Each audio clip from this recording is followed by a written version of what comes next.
आज 15 ऑगस्ट. सर्वात आधी तुम्हा सर्वांना स्वातंत्र्य दिनाच्या हार्दिक शुभेच्छा. आज मी दस्तूरच्या जिल्हा परिषद शाळेत झेंडावंदन करायला गेली. नमस्कार मंडळी, माझ्या ब्लॉगमध्ये आपलं स्वागत आहे. माझ्या घराच्या बाजूलाच शाळा आहे, त्यामुळे शाळेतील सर्व कार्यक्रम घरी ऐकायला मिळतात. या बाबतीत तर मी खूप नशिबान आहे. 8 दिवस सर्व तयारी चालू होती ह्या शाळेमध्ये. बघाल तर मुलं यायची शाळेला आणि त्यांचं ते झेंडावंदनची तयारी. 2 दिवस आधी प्रभात फेरी झाली. मला तर त्याच वेळी माझ्या लहानपणीची आठवण झाली की सकाळी लवकर उठून इस्त्रीचे कपडे घालून शाळेला जायचं झेंडावंदनसाठी. तर झेंडावंदन असायचं 7:30ला, तर पहाटे सकाळी 6 वाजता जाऊनच सर्व तयारी करावी लागायची. तर ते दिवस खूप आता आठवले आणि ते दिवस होते ते खूप मस्त चांगले होते, मजेदार होते. आमच्या चिंचगड गावचे माजी आमदार संजयराव कदम, पंचायत समितीचे सदस्य संग्राम कदम व सर्व मान्यवर गावचे ग्रामस्थ आणि पालक होते.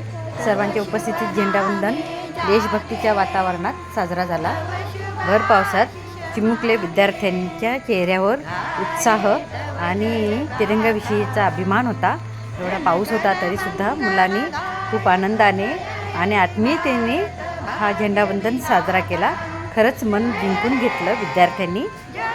गावच्या सर्व ग्रामस्थांनी आपल्या देशासाठी ज्यांनी बलिदान दिले त्यांच्यासाठी 15 ऑगस्ट साजरा करायला शाळेमध्ये उपस्थित राहावं असं मला आवर्जून वाटतं. तर तुम्हाला काय वाटतं त्याबद्दल? पुढच्या वर्षी या शाळेमध्ये आपण सर्वात जास्तीत जास्त संख्येने ग्रामस्थांनी हजर राहून झेंडावंदन मोठ्या उत्साहात साजरा करूया. चला तर मग तुम्ही येणार ना पुढच्या वर्षी?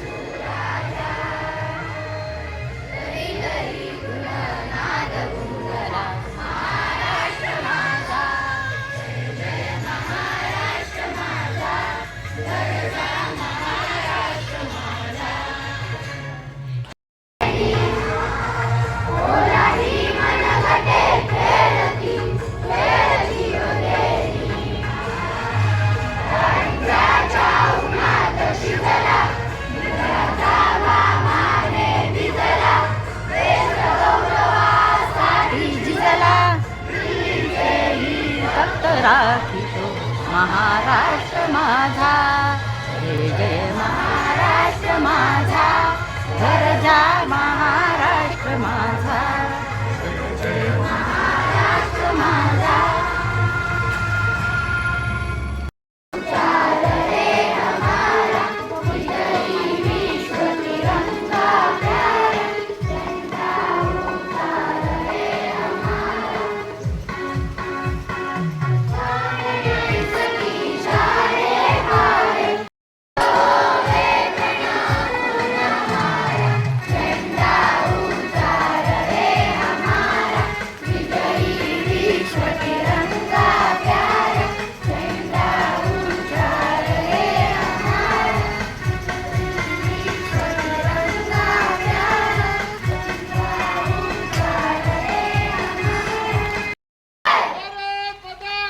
Yeah.